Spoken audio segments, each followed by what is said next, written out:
मैंने किया है ये सब गांधार नरेश, मैंने किया है।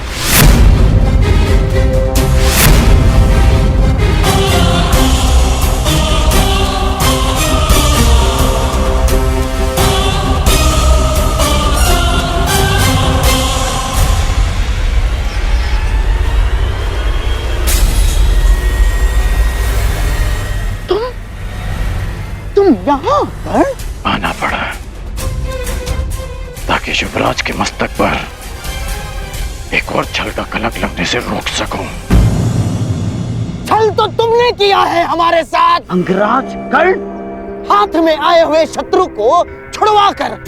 छल आपने किया है गांधार नरेश, मेरे साथ, हस्तिनापुर के साथ। याद है आपने राज्यसभा में क्या कहा था? आपने कहा था कि पांडवों को अज्ञातवास में पकड़ा ना जाए, उनसे युद्ध की जाए, युद्ध में उन्हें पराजित किया जाए।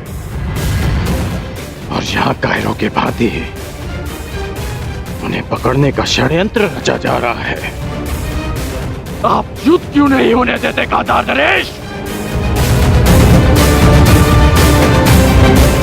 और युवराज, कब तक आप इनकी बातों में आकर कुचक्र करते रहेंगे? कब तक आप इनके हाथों हस्तिनापुर को कलंकित करते रहेंगे आप?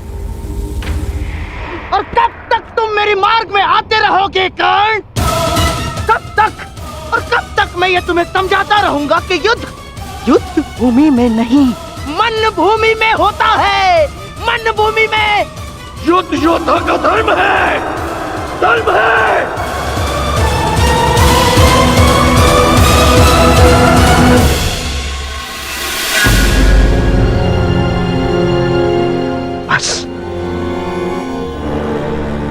बस कर्ण, बस। तुम्हारे भाषणों के लिए हमारे पास बहुत सारा समय बचा है, परंतु सूर्यास्त होने में कुछ ही घड़ियां शेष हैं कर्ण।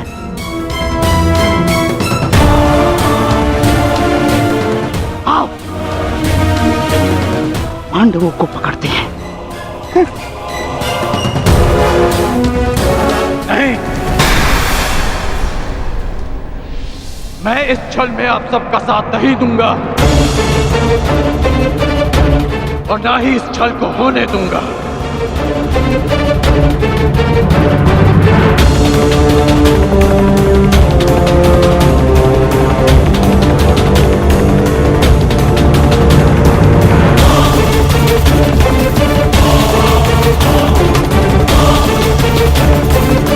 क्या? नहीं जाओगे? तुम हस्तिनापुर के सेवक होकर, सेवक। और ये बात कभी मत भूलना, समझ गए?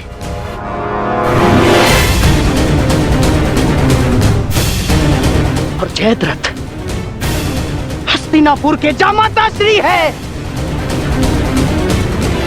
अगर पांडवों ने उन्हें कोई हानि पहुंचाई कर्ण, तो हमारी दुशाला को पीड़ा होगी।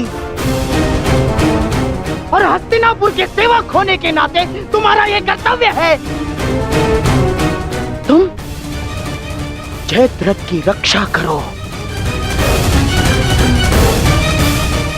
और इसलिए पांडवों को पकड़ना होगा कर्ण।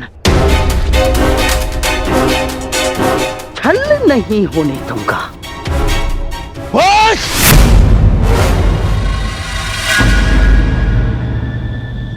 कर्ण मेरा देश है, तुम मेरे साथ चलोगे।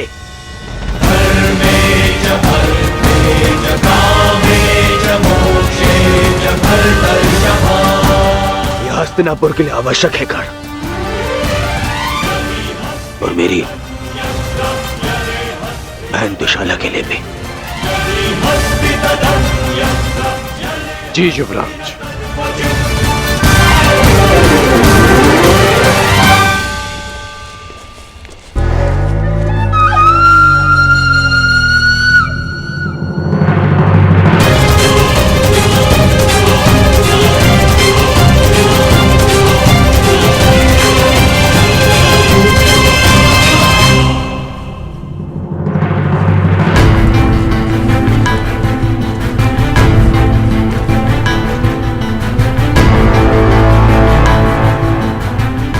मैं सौगंध लेता हूं, यदि जयद्रथ का बाल भी बाका हुआ तो मैं उन पांडवों को छोड़ूंगा नहीं।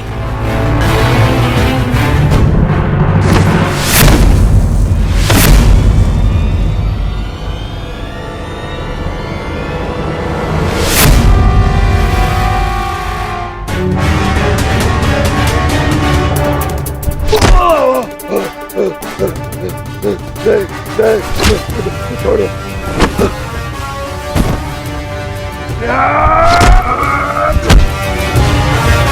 क्षमा कर दो मुझे, तुम्हें क्षमा कर दूं।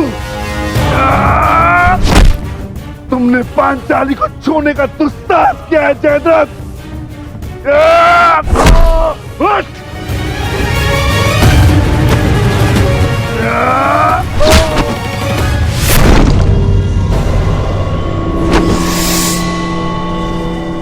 उसका दंड तो तुम्हें मिलकर रहेगा जयद्रथ।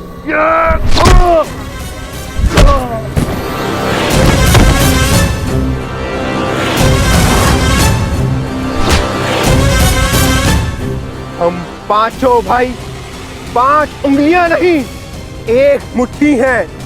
आओ उसका बल दिखाता हूं।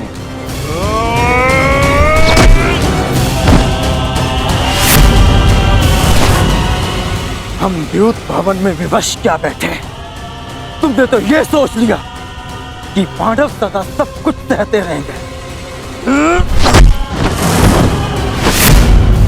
यदि तुम्हें क्षमा कर दिया तो इतिहास हमें क्षमा नहीं करेगा।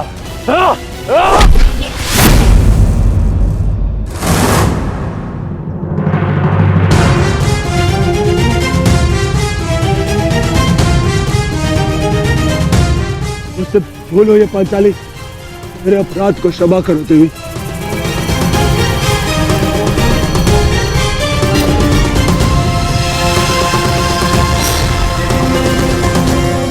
युधिष्ठिर, अभय दान दो मुझे।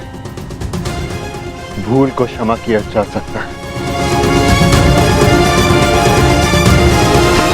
परंतु अपराध को नहीं।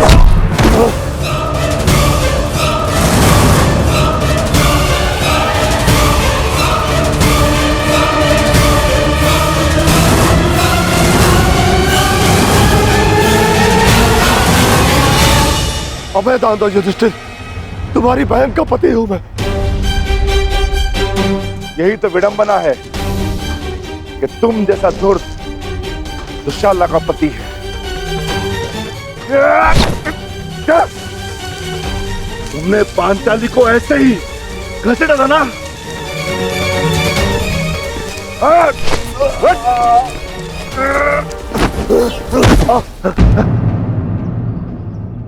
ये तुम्हारा अपराधी है पांचाली, और इसके दंड का निर्णय केवल और केवल तुम ही करोगी।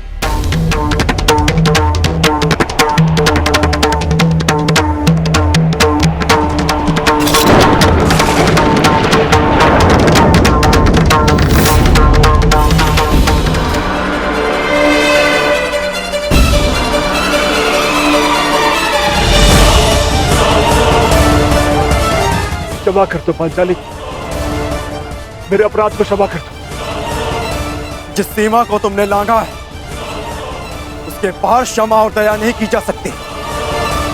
इस अपराध का दंड तुम्हें अवश्य मिलेगा। भाभी श्री पांचाली, आप तो नारी हो, क्या आपके मन में भी दया नहीं? बोलता हुआ अपराध हुआ है मुझसे, परंतु क्षमा चाहता हूं।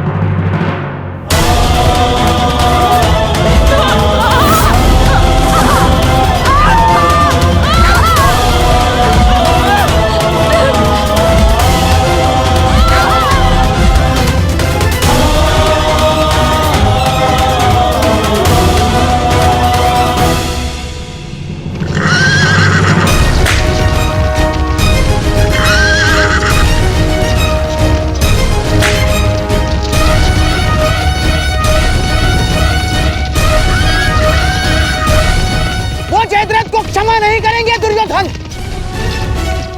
अब एक ही मार्ग है केवल दुर्योधन, समय रहते हम उस तक पहुंच जाने चाहिए।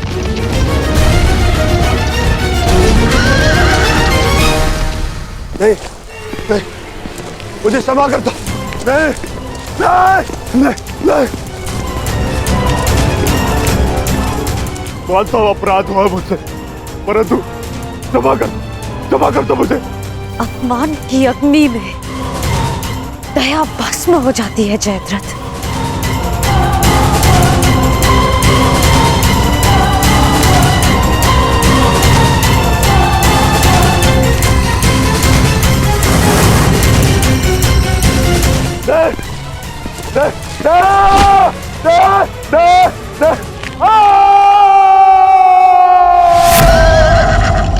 दुर्योधन, ये तो जमाता का स्वर है।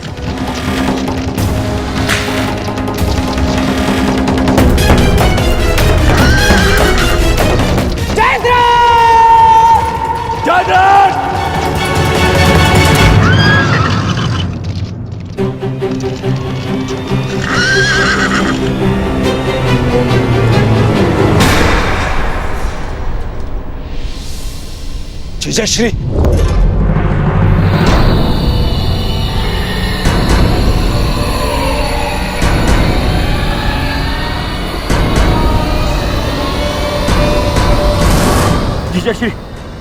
जीजाश्री उठिए। जामाता श्री, महाराज जयद्रथ, जयद्रथ। जीजाश्री उठिए। जीजाश्री, जामाता, आंखें खोलिए जयद्रथ। महाराज जयद्रथ।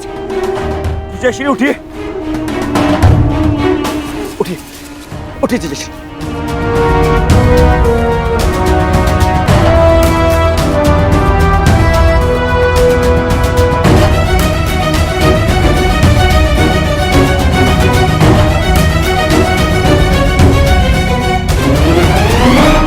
महाराज जयद्रथ, ये सब किसने किया? महाराज जयद्रथ, किसने किया बताइए। पांडव कहाँ है? वो चले गए।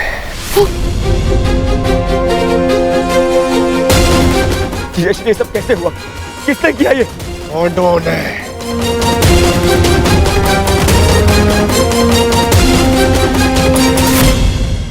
मैं उनके समक्ष बहुत रोया, गिड़गिड़ाया, क्षमा मांगी, परंतु उन्होंने मेरी एक ना सुनी।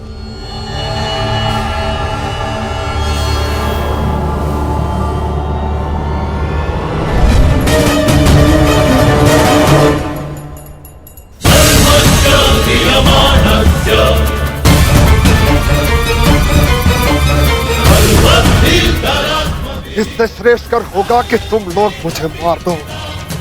इतना अपमान मत करो मेरा। इस अपमान के पश्चात मैं जीत बचा तो ऐसा भयंकर प्रतिशोध होगा कि तुम पांचों की आत्मा कांप उठेगी। मत कर दो मेरा। अवश्य कर देता, परंतु वो दंड तुम्हारे लिए बहुत सरल होता। तुम्हारी ये 5 चोटियां स्मरण दिलाती रहेंगी तुम्हें कि पांचाली को हाथ लगाकर तुमने कितनी बड़ी भूल की थी। और फिर दुर्योधन को संदेश भी तो देना है कि तुम्हारा ये अपमान एक चेतावनी है उसके लिए कि हम अपना अपमान अभी तक नहीं भूले। 1 वर्ष पश्चात हम फिर लौटेंगे अपनी प्रतिज्ञा पूर्ण करने। बस अर्जुन, बस इतना ही पर्याप्त है। चलो। अर्जुन, मैं प्रतिशोध लूंगा।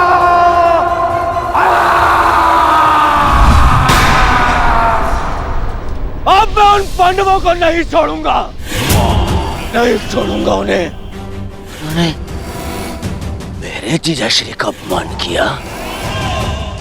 मेरे जीजाश्री का? इनका अपमान करके उन्होंने मुझे दिग्विजयी दुर्योधन को ललकारा है।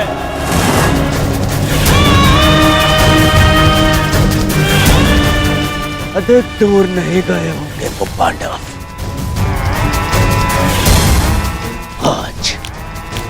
आज और इसी क्षण आज फिर से वनवास भेजूंगा।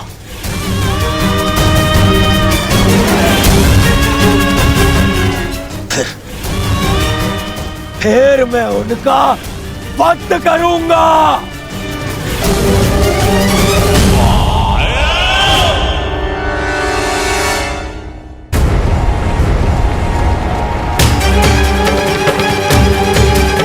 जाओ और जाकर उन पांडवों को लेकर आओ।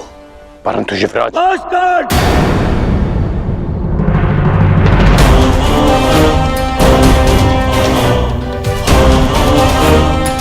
बस अब और नहीं।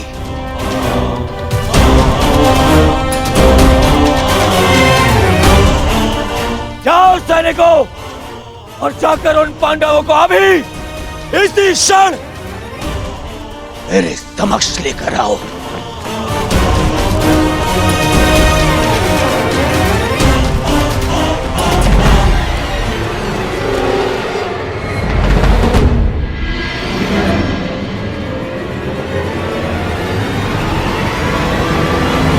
कौन? तुम भी जाओगे और ढूंढोगे पांडवों को। यह हस्तिनापुर के युवराज का आदेश है तुम्हें।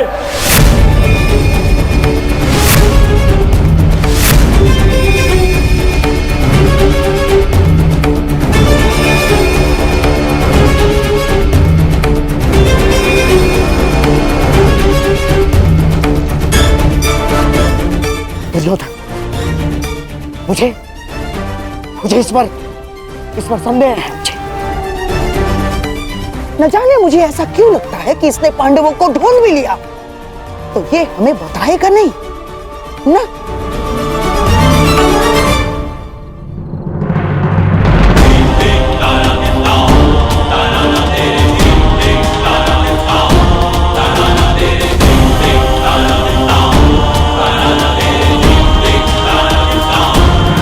कौन? तुम भी जाओगे और ढूंढोगे पांडवों को।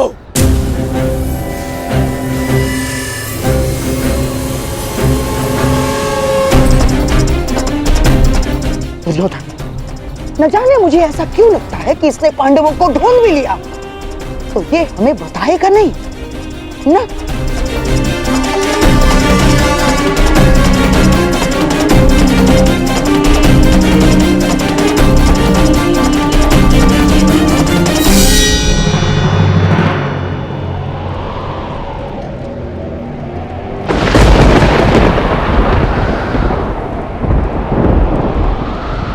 हे प्रभु, अज्ञातवास प्रारंभ हो चुका है। मेरे पुत्रों को सकुशल रखना, अपने शत्रु की दृष्टि से बचाए रखना।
भाग्य हमारे पक्ष में। गौरव अपने मंतव्य में सफल नहीं हो पाए। हम उनकी पहुंच से बहुत दूर निकल चुके। चलो आगे बढ़ते हैं।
यदि आज फिर से वनवास भी गया तो तुम्हें स्वर्ग पहुंचा कर जाऊंगा।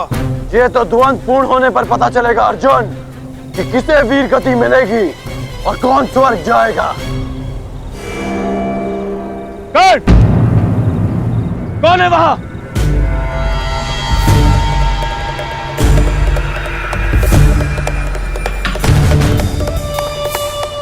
वहां पर पांडव है क्या?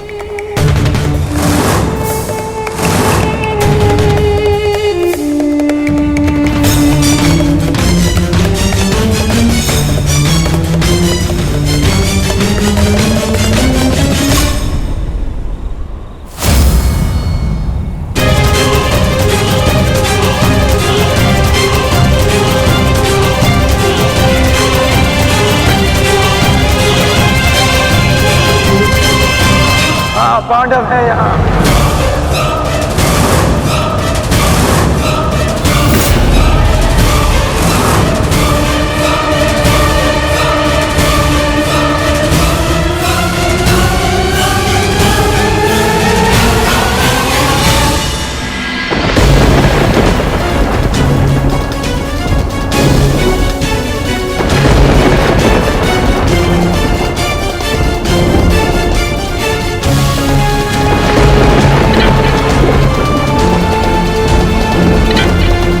ये दीपक मेरे पुत्रों के प्रतीक है, इन्हें मैं बुझने नहीं दे सकती।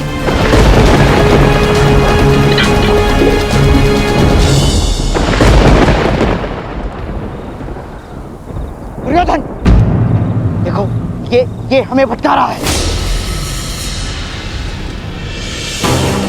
नहीं मामाश्री, कर्ण मेरे साथ में ऐसा नहीं करेगा।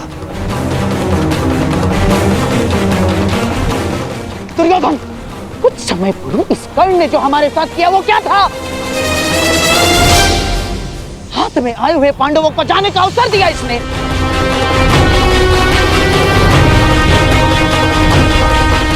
नहीं मामाश्री। दुर्योधन, मुझे इस कर्ण पर तनिक भी विश्वास नहीं है। इसने यदि कहा कि पांडव यहाँ हैं, तो निश्चित रूप से पांडव वहाँ नहीं है। मेरा विश्वास करो, पांडव नहीं है वहाँ, मेरा विश्वास करो। हमें पांडवों को पकड़ना है। एक एक पल वो हमसे दूर होते जा रहे हैं। दुर्योधन, मैं कह रहा हूं, मेरा विश्वास करो, आओ मेरे साथ।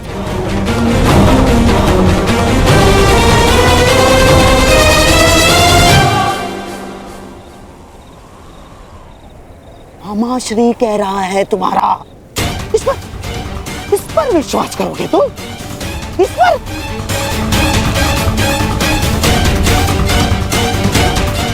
आओ चलो दुर्योधन।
ये मत समझना कि मैं तुम्हें दयावश छोड़ रहा हूं,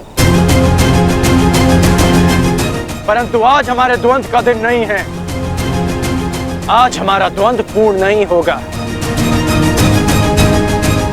और अगले 12 वर्ष मैं द्वंद की और प्रतीक्षा नहीं कर सकता।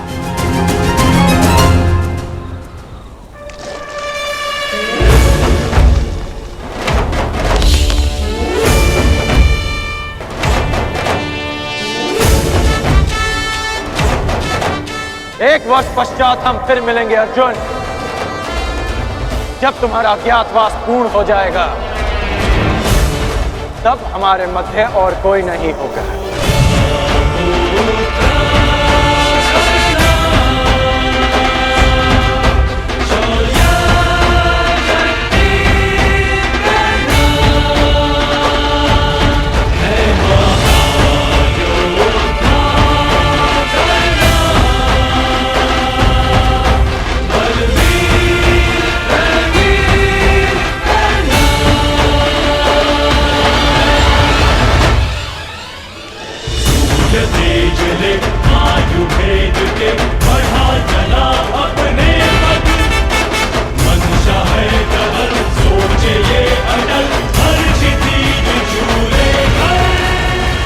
मैं जीवन में कभी कर्ण जैसे पुरुष से नहीं मिला।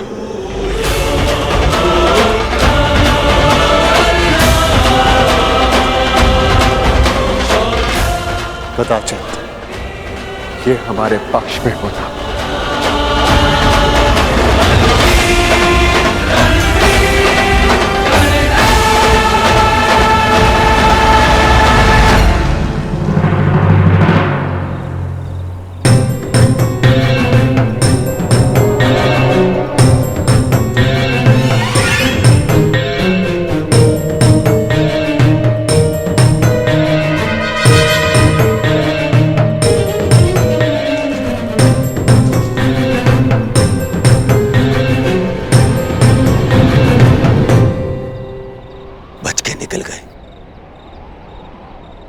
फिर से बच के निकल गए, फिर से बच के निकल गए वो पांडव, फिर से बच के निकल गए मामाश्री।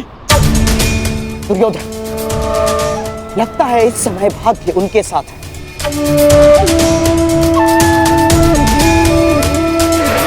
परंतु वर्ष में 6 बार ऋतु बदलते हैं, 6 बार। पूरा 1 वर्ष है हमारे पास। हमारा भी समय आएगा दुर्योधन, अवश्य आएगा, अवश्य। परंतु अब बहुत रात्रि हो चुकी है। अब रात्रि के इस अंधकार में उन पांडवों का पीछा करना असंभव होगा। अब क्या करना है, इसका निर्णय हस्तिनापुर जाकर ही करेंगे।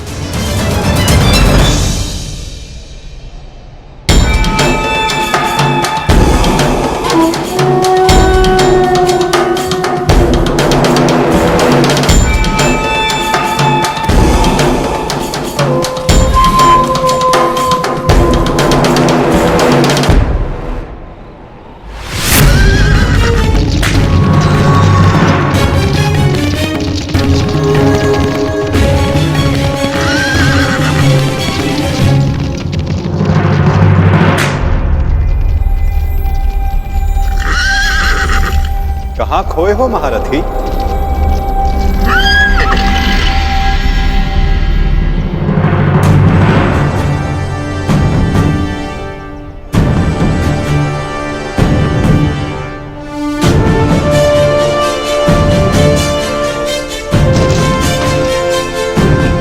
प्रणिपात केशव, क्षमा कीजिएगा, मैंने आपको देखा नहीं।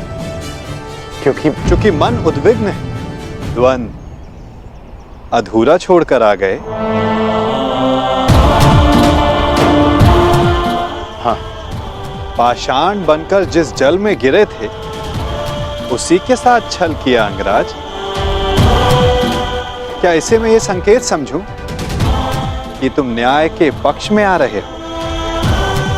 आप तो सब जानते हैं केशव। हाँ, परंतु तुम्हारे मुख से सुनने का अलग ही आनंद है मित्र। तुम्हें सुनना अच्छा लगता है तो सुनिए, मैंने छल नहीं किया, मैंने छल रोकने का प्रयास किया है। प्रयास किया है कि द्यूत में जो अधर्म हुआ उसे धर्म युद्ध से धोया जा सके। और यदि इसे कोई छल मानता भी है तो मेरा मानना है कि एक महान लक्ष्य के लिए एक असत्य का पाप चढ़ भी जाए तो कोई बुराई नहीं। और वैसे भी मेरे कंधों पर श्राप का बोझ इतना बड़ा है कि एक छोटे से पाप का बोझ कोई अंतर नहीं डालेगा वासुदेव।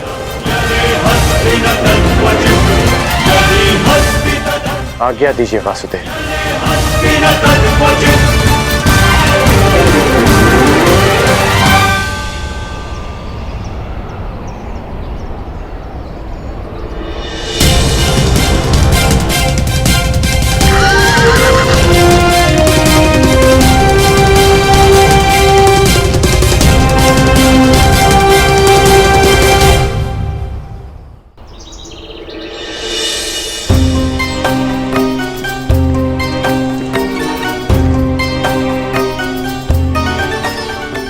नहीं जाता। तनिक विश्राम कर ले आर्य पुत्र।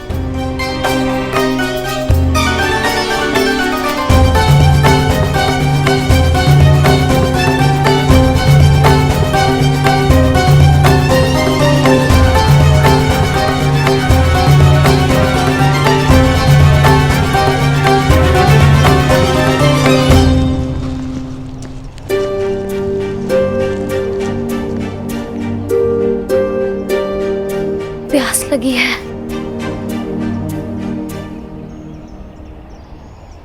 यहाँ तो आसपास जल भी नहीं दिखता।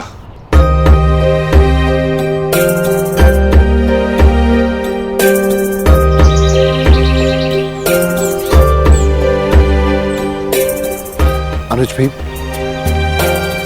वो देखो, जल पक्षी। यहाँ जल अवश्य होगा। जी, मैं जाकर जल लेकर आता हूँ।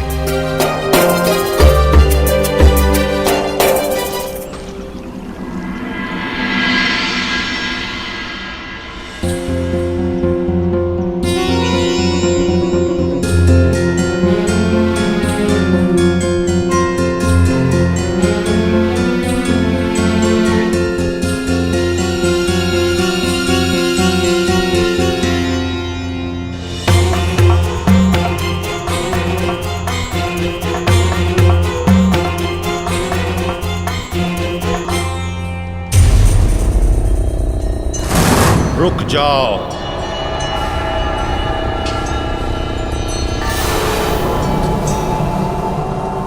ये सरोवर मेरा है। इसका जल उपयोग में लेने से पूर्व मेरे प्रश्नों का उत्तर देना होगा।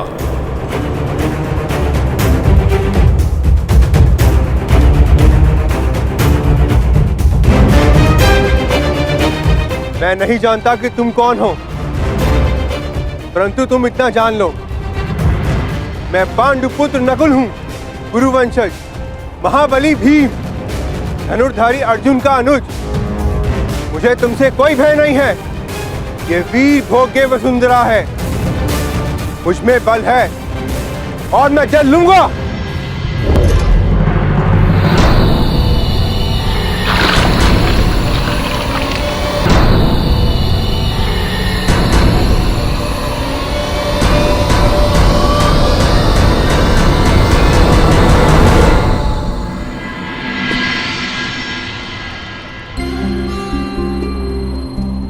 प्रणिपात माताश्री। यशस्वी भव। आपने मुझे स्मरण किया।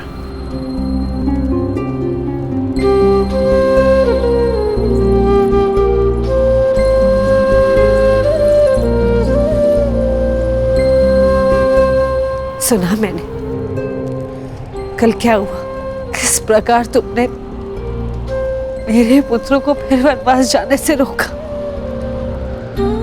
धन्यवाद करना था तुम्हारा, परंतु मन में एक प्रश्न है जिनका तुम दमन करना चाहते थे।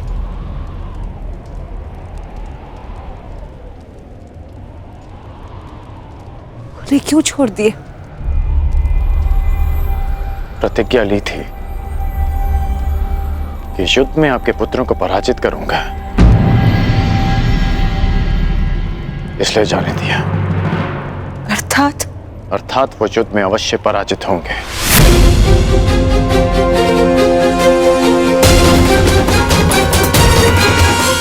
परंतु एक वचन भी है कि आपके पुत्र 1 वर्ष का अज्ञातवास अवश्य पूर्ण करेंगे।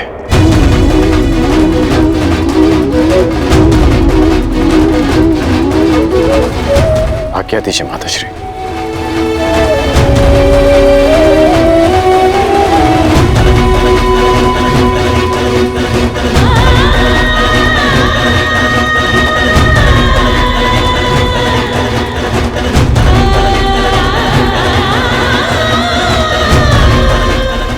जिनका तुम दमन करना चाहते थे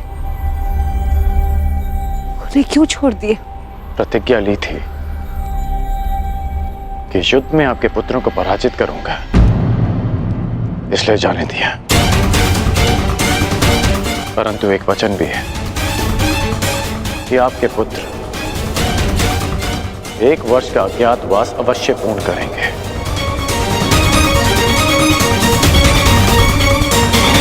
आज्ञा दीजिए माताश्री।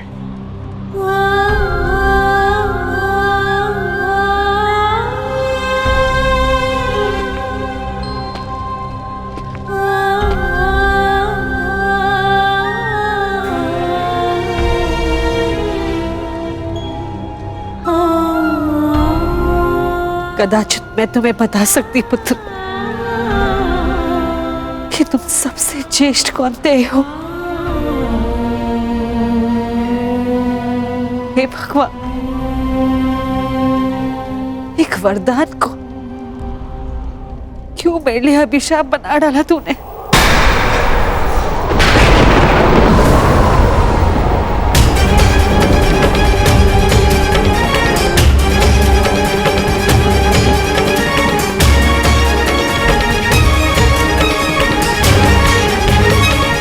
हे ईश्वर, कौन सा संकट आने वाला है मेरे पुत्रों पर?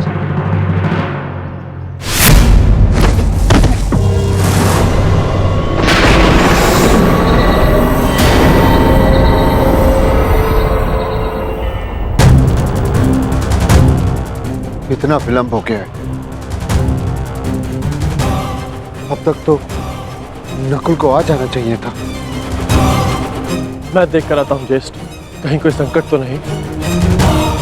मैं भी साथ चलता हूँ। दुर्योधन के गुप्तचर हमारी खोज में, कहीं उनकी ओर से कोई संकट ना आया। यदि शत्रुदल से कोई हुआ तो ज्येष्ठ, उन्हें तो मैं स्वर्ग लोक भेज कर ही आऊंगा।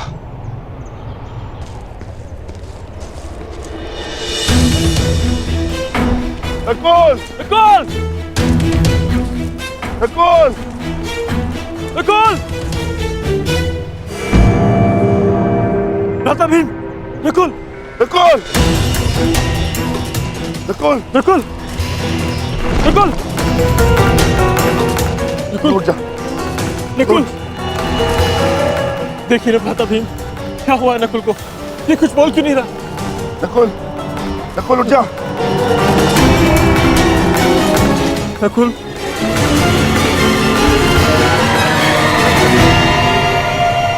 कौन छिपाए यहाँ?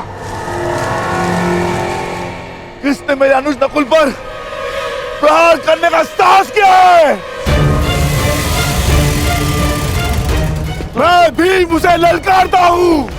मैं कहता हूँ सामने आ। आज तुम्हारा नाश तो निश्चित है। नकुल!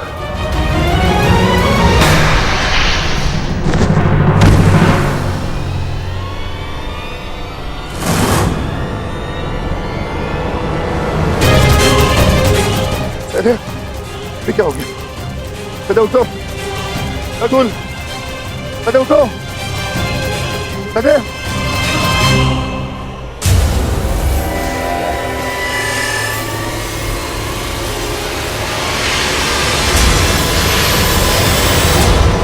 भ्राता भीम!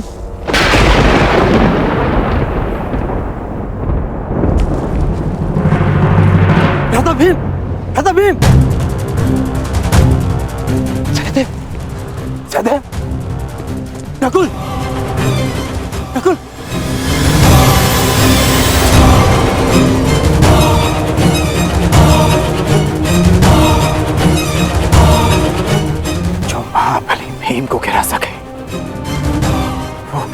सामान्य मनुष्य की वश की बात नहीं। तुम अवश्य कोई मायावी हो, तुम जो भी हो, यक्ष, किन्नर, गंधर्व, मायावी, पिशाच, प्रेत, मेरे समक्ष प्रस्तुत हो और मेरे भाइयों को जीवित करो, अन्यथा अपने प्राण देने के लिए तत्पर हो जाओ।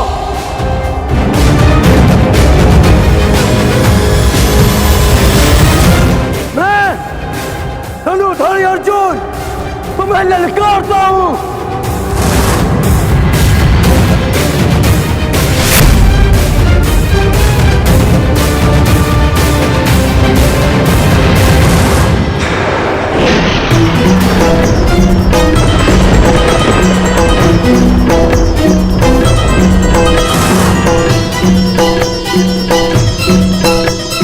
पांचाली,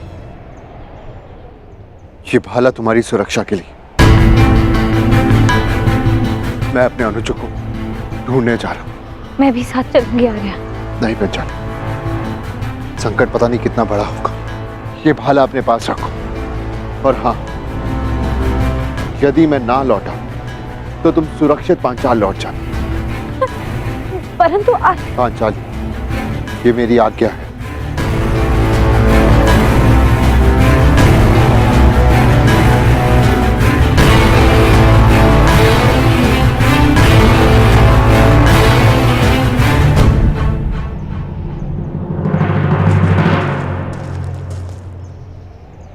नकुल, भीम, सहदेव,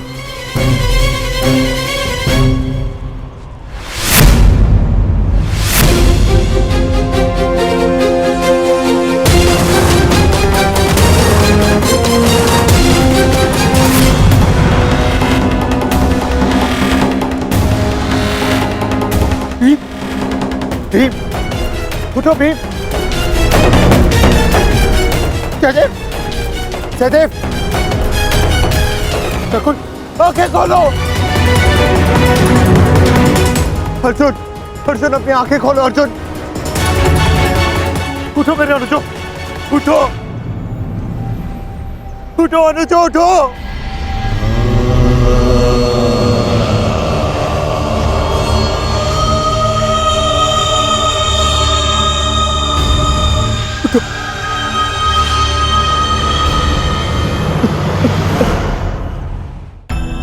कैसा ज्येष्ठ, कैसा ज्येष्ठ। युद्ध में हारे जाने के पश्चात भी जिन्होंने मुझ पर अपना विश्वास नहीं हारा, उनकी सुरक्षा मैं कैसे नहीं कर सका। क्या उत्तर दूंगा, क्या उत्तर दूंगा मैं माता कुंती को, क्या उत्तर दूंगा मैं पांचाली को, क्या उत्तर दूंगा मैं उन्हें।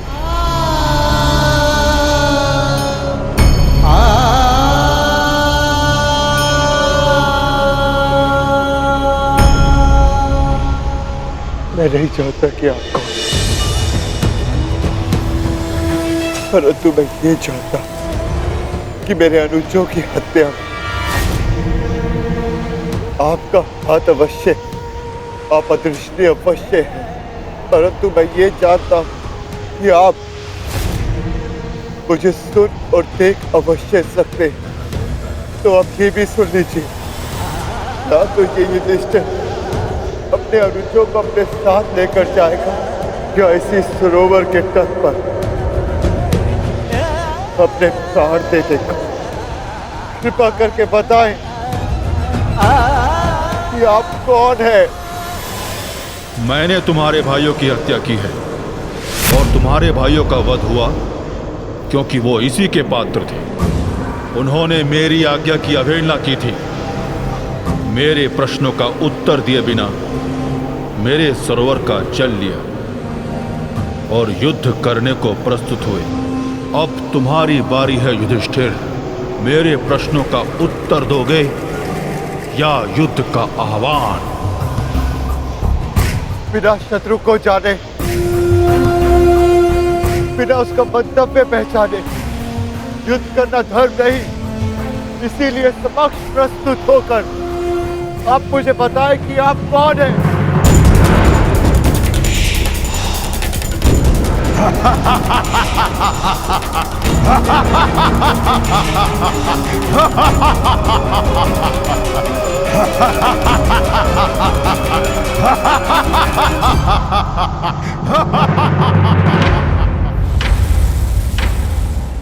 मैं यक्ष नायक हूं और ये सरोवर मेरा है। पंच तत्वों पर केवल परमेश्वर का अधिकार है, तो फिर इस जलाशय के जल का उपयोग करने से आप किसी को कैसे रोक सकते हैं? ऐसे कैसे किसी के प्राण ले सकते हैं आप? उत्तर दीजिए। मैं व्यर्थ विवाद नहीं करता हूं युधिष्ठिर। धर्मराज हो, इतना तो समझते हो ना कि बिना किसी की अनुमति लिए किसी की वस्तु का प्रयोग करना चोरी है, और मैंने चोरों को दंड दिया है। परंतु तुमने यहां आकर ना मेरी संपत्ति पर दृष्टि डाली और ना मुझे युद्ध के लिए ललकारा। अभी तो तुमने मेरा आह्वान किया, इसलिए मैं तुम्हें एक अवसर देता हूं। मुझे मेरे प्रश्नों का उत्तर दो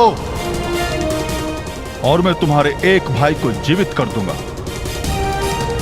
बोलो, स्वीकार है?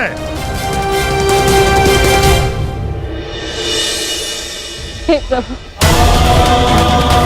मैं नहीं जानती है कैसी लीला है, परंतु इस मां की परीक्षा मत लो। मेरे पुत्रों की रक्षा करो प्रभु, मेरे पुत्रों के। अपने भाइयों के पश्चात मुझे अपने जीवन का कोई मोह नहीं है महोदय।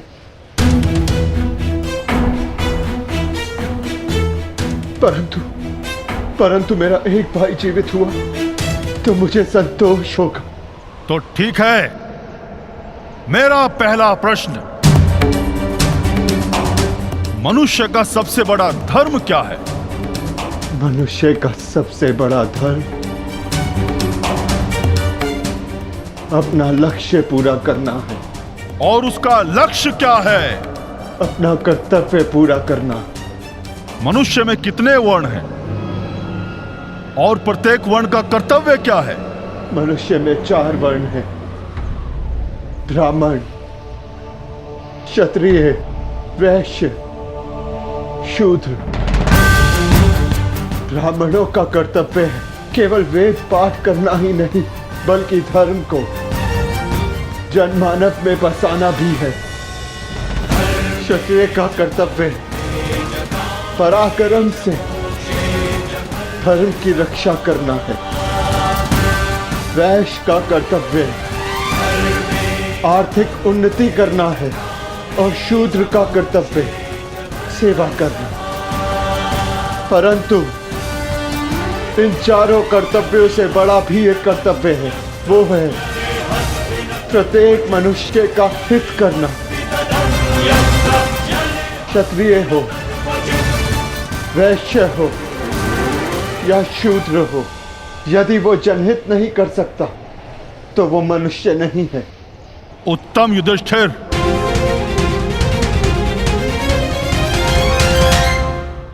अब ये बताओ कि जल से पतला कौन है?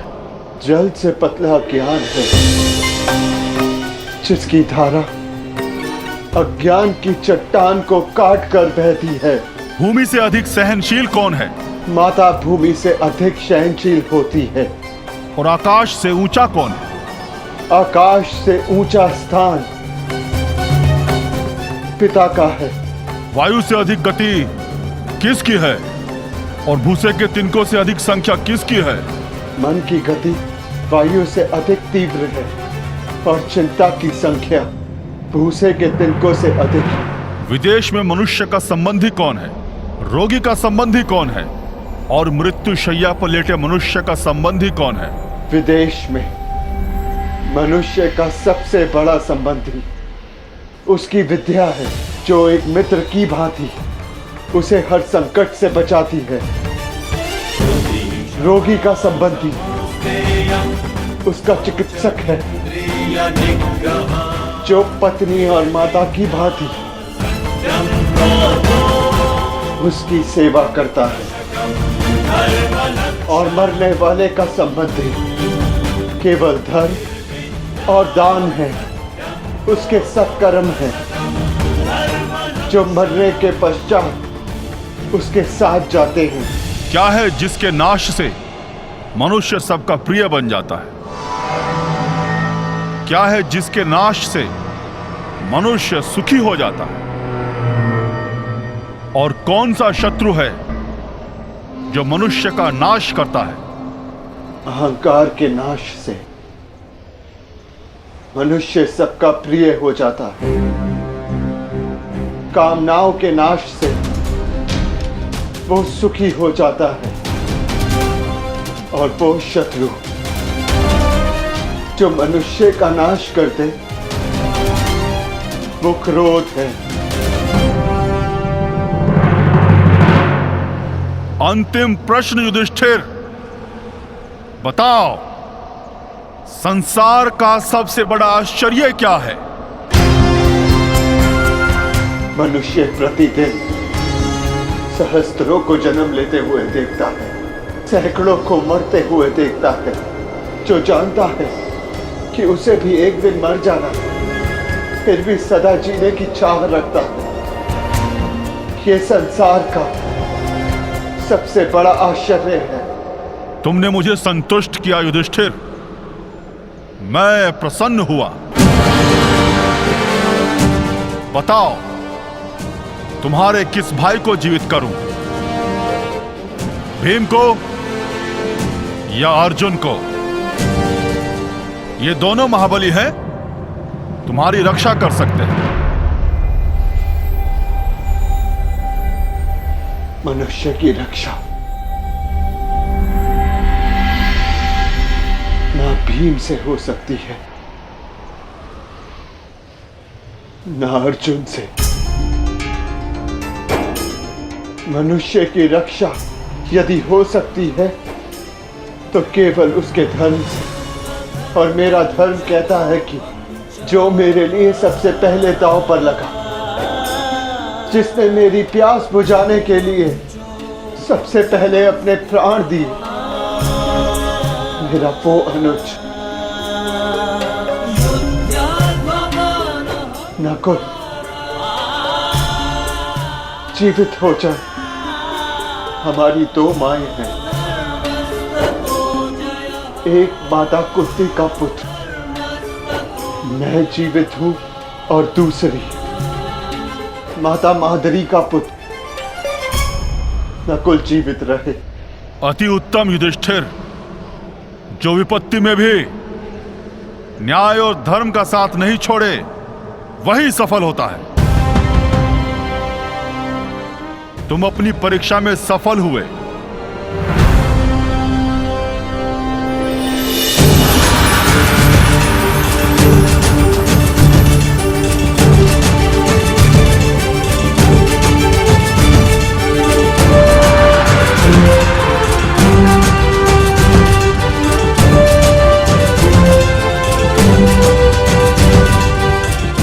आज मैं पूरा संसार जीत के, मेरे पांचों भाई मेरे साथ हैं, मुझे किसी की कामना नहीं।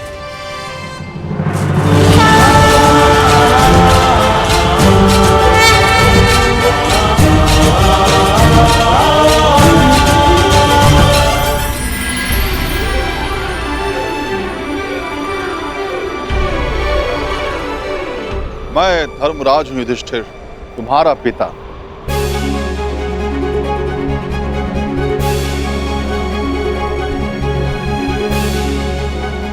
मैं तुम्हारी परीक्षा ले रहा था। मैं जानना चाहता था कि होने वाले महायुद्ध में क्या तुम न्याय कर पाओगे, और मुझे विश्वास हो गया कि तुम सदा न्याय और धर्म की स्थापना करोगे। विजय भाव पुत्र, विजय भाव।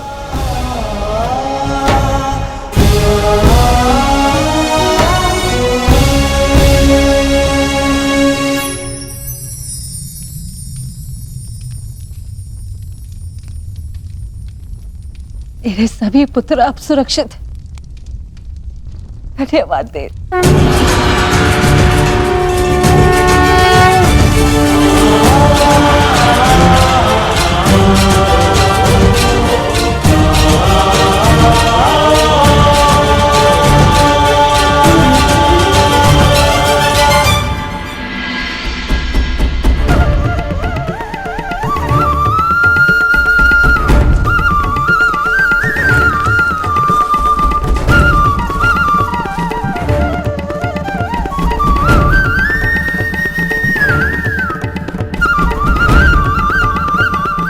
प्रणिपात वासुदेव।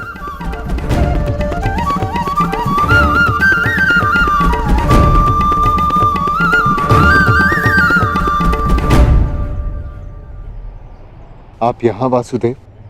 हाँ धर्मराज, तुम एक परीक्षा में भले ही सफल हो गए, परंतु मैं यहाँ अगली परीक्षा के लिए तुम्हें सावधान करने आया हूं। कैसी परीक्षा माता? अज्ञातवास की परीक्षा अर्जुन, जो सरल नहीं होगी। क्या उसके विषय में कुछ सोचा है? जैसे वनवास कट गया वैसे ही अज्ञातवास भी कट जाएगा माधव। नहीं युधिष्ठिर, मनुष्य को अपनी कठिनाइयों से निकलने के विषय में पहले सोच लेना चाहिए, क्योंकि कठिनाइयों का लाभ उठाने के विषय में उसके शत्रु पहले सोच लेते हैं। असंभव! कैसे हो सकता है ये? पांडव बचकर कैसे निकल गए?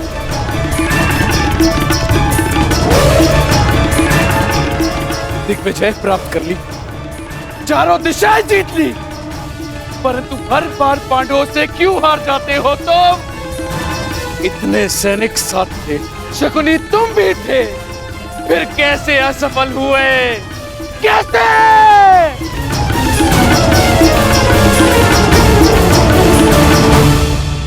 रुष्ट ना होइए महाराज, हम असफल नहीं हुए, क्योंकि पांडवों का अज्ञातवास भंग हो चुका है।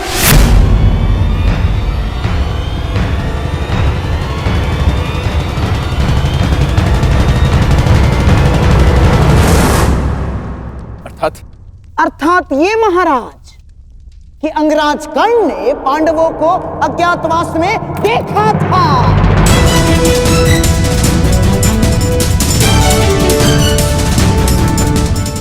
इसीलिए नीति अनुसार पांडवों का अज्ञातवास भंग हो चुका है।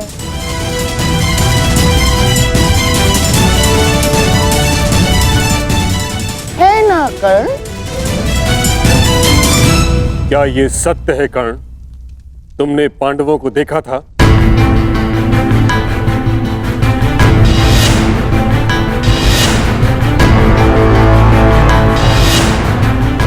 जानता हूं पुत्र, तुमने अवश्य पांडवों को देखा है, परंतु अब समय है कि उनके विरुद्ध एक और अधर्म को होने से रोका जा सके। उत्तर दो कर्ण, क्या तुमने पांडवों को देखा था? जी, देखा था।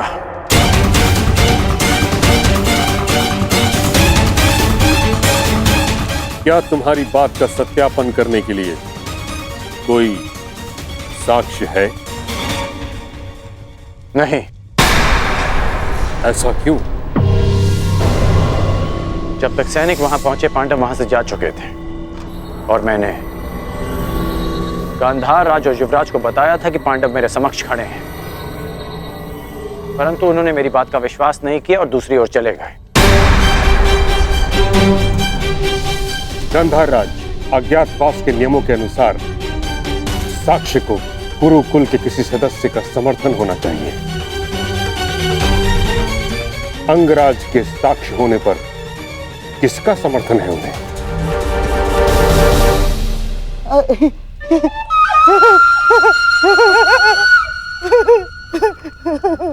अंगराज कर्ण की बात पर कौन अविश्वास कर सकता है महामहिम? और उनके साक्ष्य होने पर स्वयं कुरुवंश के सम्राट दुर्योधन का समर्थन भी है। हाँ, मुझे अपने मित्र कर्ण के ऊपर पूर्ण विश्वास है।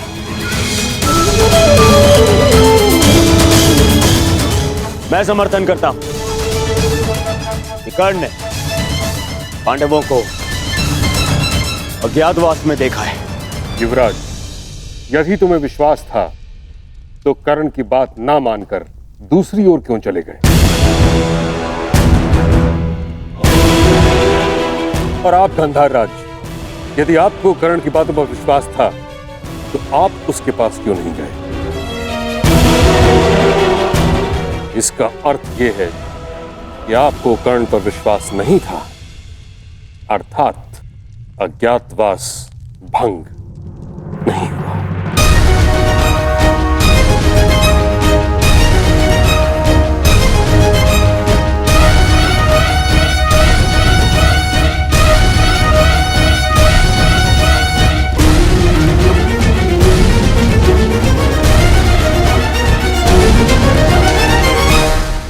परंतु प्रश्न ये उठता है ताचरी कि अब किया क्या जाए? खोज, पांडवों की खोज के अतिरिक्त कोई मार्ग शेष नहीं, क्योंकि नियम अनुसार पांडवों का अज्ञातवास किसी विघ्न के बिना आरंभ हो चुका है। अज्ञातवास में जाने का समय हो गया है, परंतु तुम सबके शस्त्रों को देखकर कोई भी तुम्हें पहचान लेगा। भीम की गदा, अर्जुन का गांडीव और तुम सबके अस्त्रों और शस्त्रों को देखकर तुम्हें कोई भी पहचान सकता है।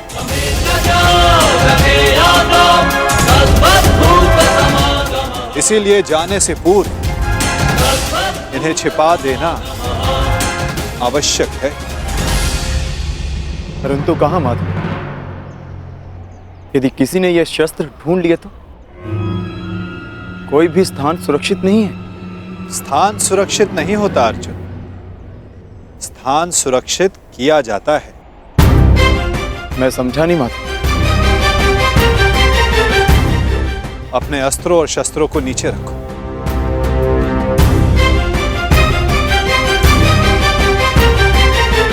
सखी, इस वृक्ष के पीछे श्वेत वस्त्र रखे हैं, उन्हें यहां लेकर आ जाओ। जी।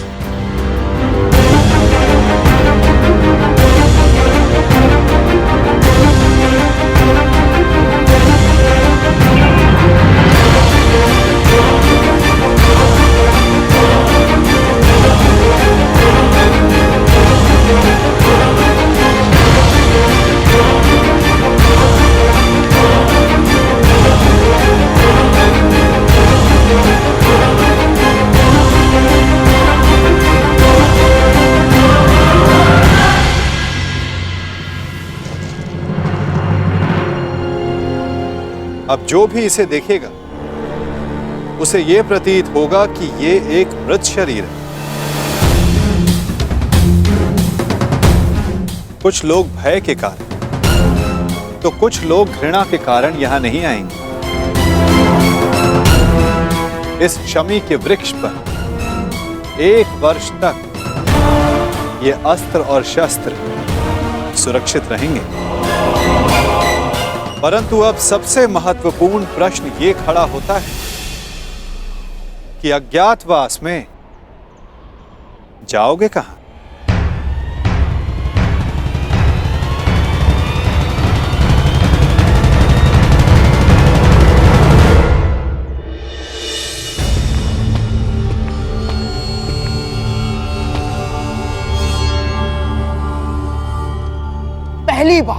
पहली बार किसी ने भरी सभा में शकुनी को मूर्ख सिद्ध किया है कर्ण, और इसका मूल्य तुम्हें चुकाना होगा। मैंने वन में भी सत्य कहा था और राजसभा में भी। मैं तुम्हें बस मामाजी, बस एक दूसरे के ऊपर आरोप लगाने बंद कीजिए। तो हो गया, अपने घायल दम पर कोप का मलहम लगाना बंद कीजिए आप। और तुम कौन? अपने आप को मेरा सेवक कहते हो ना? तो ठीक है, अब तुम मेरा आदेश मानोगे। जाके ढूंढो उन पांडवों को। केवल 1 वर्ष है मेरे पास, केवल 1 वर्ष। आर्यव्रत के सभी राजा या तो मेरे अधीन हैं और या मेरे मित्र। तो अब जाओ और ढूंढो इन्हें, गुप्तचर भेजो, जो करना है करो।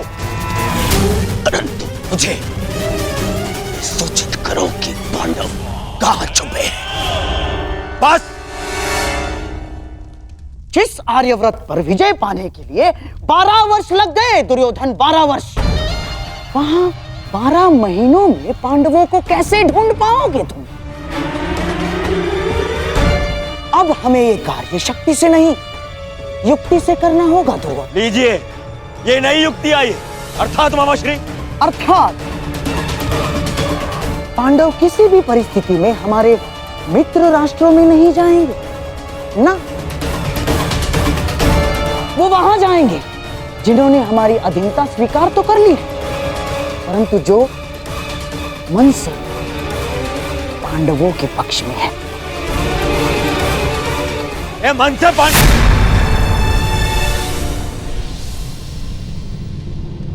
द्वारका। दुर्योधन को लगेगा कि तुम सब द्वारिका में छिपे हो, इसलिए वो अपने गुप्तचर द्वारिका और तुम्हारे मित्र राजाओं के यहाँ भेजेगा।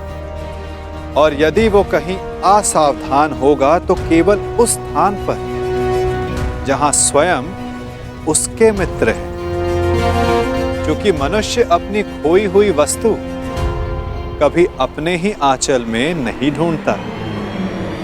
मैं समझा नहीं, आपका संकेत क्या है वासुदेव? तुम विराट नगर जाओ युधिष्ठिर। विराट नगर के राजा केवल नाम के राजा हैं और वहां पर शासन रानी सुदेशना के भाई कीचक का चलता है। और कीचक दुर्योधन का सबसे परम मित्र है, इसलिए दुर्योधन कभी सोच ही नहीं पाएगा कि तुम सब वहां छिपे। सूर्य भले ही मेघों में छिपा, परंतु उसका तेज बाहर आ ही जाता है। ठीक उसी प्रकार मनुष्य भी प्रकृति से भिन्न व्यवहार नहीं कर सकता दुर्योधन, ना?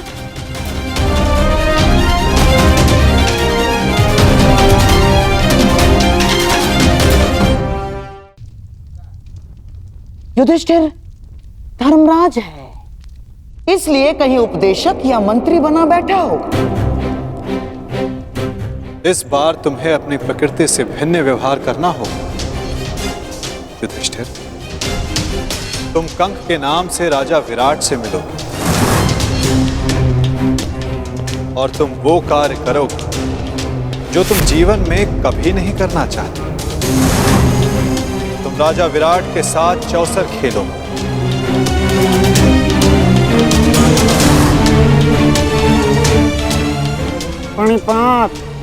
प्रणिपात महाराज। वृकोदर भीम के पेट की अग्नि बुझती नहीं, इसीलिए वो कहीं मिष्ठान्न के प्रतिष्ठान पर होगा। उसकी भूख स्वयं उसका पता बता दे। तुम्हें अपनी भूख पर नियंत्रण रखना होगा भीम। तुम वल्लभ बनकर विराट की भोजनशाला में काम करोगे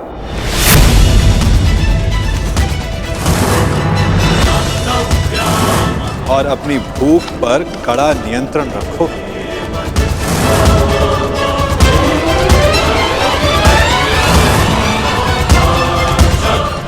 और अर्जुन, उस महाधनुर्धर का पौरुष कहां छिप सकता है ना?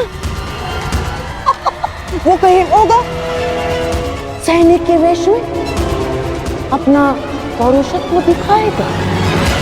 और तुम पार्थ, समय आ गया कि उर्वशी से मिले श्राप को वरदान सिद्ध करने का। तुम्हें 1 वर्ष के लिए अपने पौरुष को त्यागना होगा।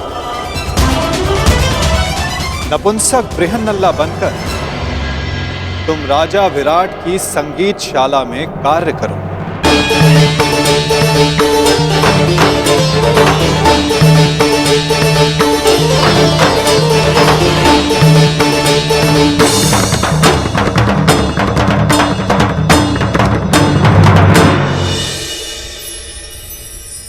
अति उत्तम बृहन्नल्ला,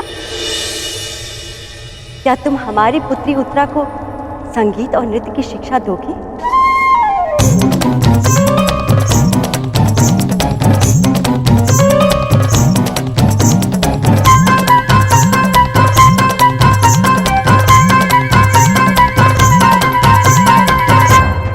अवश्य महारानी, मैं आपकी अपेक्षाओं पर खरी उतरूंगी।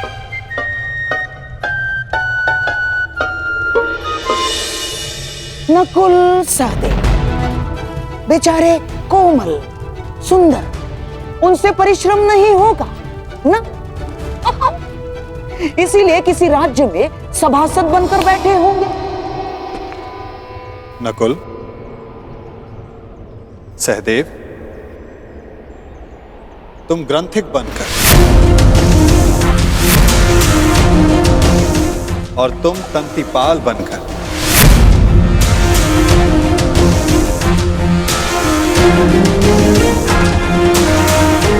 विराट नगर की गौशाला और अश्वशाला में कार्य करो।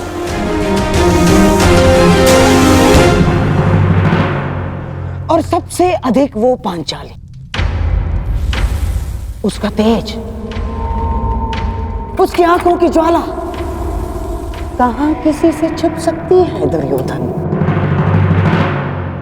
और तुम सखी, तुम्हें अपना दर्प छिपाने के लिए सबके समक्ष घूंघट में रहना होगा। दासी सैरंधरी बन, जिसके पति गंधर्व, तुम रानी सुदेशना की रूप सज्जा का कार्य संभालो।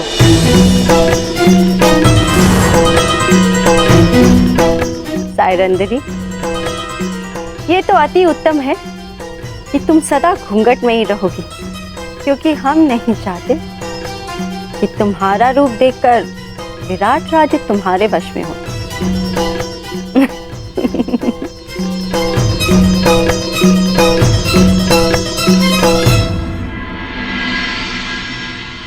यदि मेरे सिखाए मार्ग पर चलोगे तो पांडवों को ढूंढना कठिन कार्य नहीं होगा।